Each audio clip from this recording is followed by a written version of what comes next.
بسم اللہ الرحمن الرحیم۔ پہلی وحی۔ ایک دن جب آپ صلی اللہ علیہ وسلم غار حرا میں مصروف عبادت تھے اور مراقبے کی کیفیت میں تھے، شب قدر کی رات کا سورج غروب ہو چکا تھا۔ شب قدر کے بارے میں قرآن میں کہا گیا ہے کہ بے شک ہم نے قرآن کو شب قدر میں اتارا ہے۔ آپ کو کچھ معلوم ہے کہ شب قدر کیسی چیز ہے؟ شب قدر 1000 مہینے سے بہتر ہے۔ اس رات میں فرشتے اور روح القدس اپنے پروردگار کے حکم سے ہر امر خیر کو لے کر اترتے ہیں۔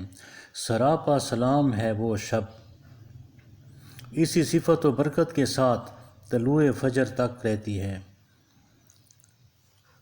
اسی شب غار حرا میں آپ صلی اللہ علیہ وسلم کی عمر کے 40ویں سال جب آپ پر پہلی وحی نازل ہوئی تو اس سلسلے میں حضرت خدیجہ رضی اللہ تعالی عنہا نے جو بیان فرمایا ہے وہ یہ ہے کہ وحی کی آمد سے پیشتر آپ صلی اللہ علیہ وسلم پر کپ کپی کی کیفیت طاری ہوئی۔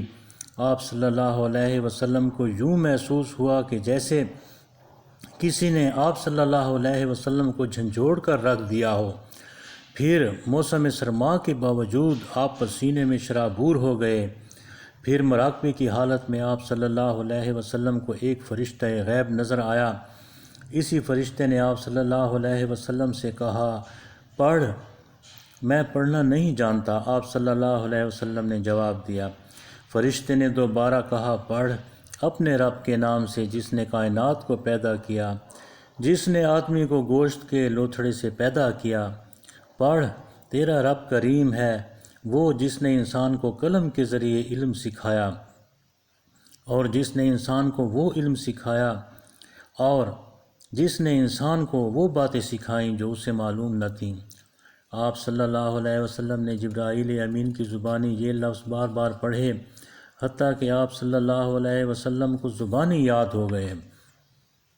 اس کے ساتھ ہی جبرائیل نے کہا، بلا شبہ آپ صلی اللہ علیہ وسلم اللہ کے رسول ہیں اور میں جبرائیل ہوں۔ آپ صلی اللہ علیہ وسلم کا یہ کہنا کہ آپ صلی اللہ علیہ وآلہ وسلم پڑھنا نہیں جانتے ایک متنازع امر رہا ہے۔ ویسے یہ حقیقت ہے کہ اس عہد میں آپ صلی اللہ علیہ وسلم کے ہم عصر اور ہم عمر لوگ بھی پڑھنا لکھنا جانتے تھے۔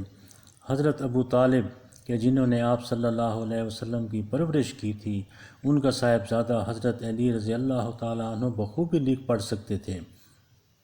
پھر یہ کیسے ممکن تھا کہ حضرت ابو طالب آپ صلی اللہ علیہ وسلم کو ہی مروج تعلیم سے نابلد رہنے دیتے؟ اسی طرح عرب کے دیگر لوگ بھی پڑھنا لکھنا جانتے تھے۔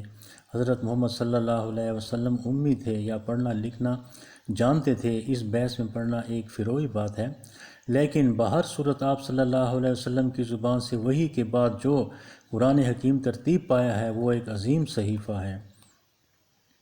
اس پہلی وحی کے نازل ہونے کے بعد آپ صلی اللہ علیہ وسلم جب گھر تشریف لائے تو آپ صلی اللہ علیہ وسلم نے یہ سارا واقعہ اپنی اہلیہ حضرت خدیجہ رضی اللہ تعالیٰ عنہا سے سنایا۔ حضرت خدیجہ رضی اللہ تعالیٰ عنہا ایک لمحے کے لیے حیران ہوئی، پھر انہوں نے آپ صلی اللہ علیہ وسلم سے مخاطب ہو کر کہا، اے ابو القاسم، خدا ہمارا محافظ و ناصر ہے۔ اس کے بعد مزید کہا، اے ابو قاسم، جس خدا کے ہاتھ میں خدیجہ رضی اللہ تعالی عنہ کی جان ہے، وہی میرا گواہ ہے کہ آپ صلی اللہ علیہ وسلم لوگوں کے لیے خدا کے رسول ہوں گے۔ کیا آپ صلی اللہ علیہ وسلم اپنے رشتہ داروں سے صلہ رحمی اور محبت سے پیش نہیں آتے؟ کیا آپ صلی اللہ علیہ وسلم اپنے ہمسایوں سے اچھا اور بہتر سلوک نہیں کرتے؟ غریبوں میں خیرات تقسیم نہیں کرتے؟ اور کیا آپ صلی اللہ علیہ وسلم حق کی حفاظت نہیں کرتے؟ آپ صلی اللہ علیہ وسلم یقیناً خدا کے رسول ہوں گے۔ کچھ عرصے کے بعد حضرت خدیجہ رضی اللہ تعالی عنہا یہی واقعہ اپنے چچا ورقہ بن نوفل کو بتانے گئیں۔ اس وقت تک ورقہ بن نوفل بہت نحیف و نزار ہو چکا تھا، اس کی بینائی بھی ختم ہو چکی تھی۔ حضرت خدیجہ رضی اللہ تعالی عنہا کا بیان سننے کے بعد ورقہ بن نوفل نے کہا کہ محمد صلی اللہ علیہ وسلم واقعی خدا کے رسول ہیں۔ حضرت خدیجہ رضی اللہ تعالی عنہ ورقہ بن نوفل کی علمی ذہانت کی بڑی قائل تھیں۔ وہ ورقہ کو ہمیشہ ایک سند کا درجہ دیتی تھیں۔ حضرت خدیجہ رضی اللہ تعالیٰ عنہ نے ورقہ بن نوفل کی اس تصدیق کو صدق کے دل سے مان لیا اور اس کا حضور انور صلی اللہ علیہ وسلم سے بھی ذکر کیا۔ صدق اللہ العظیم۔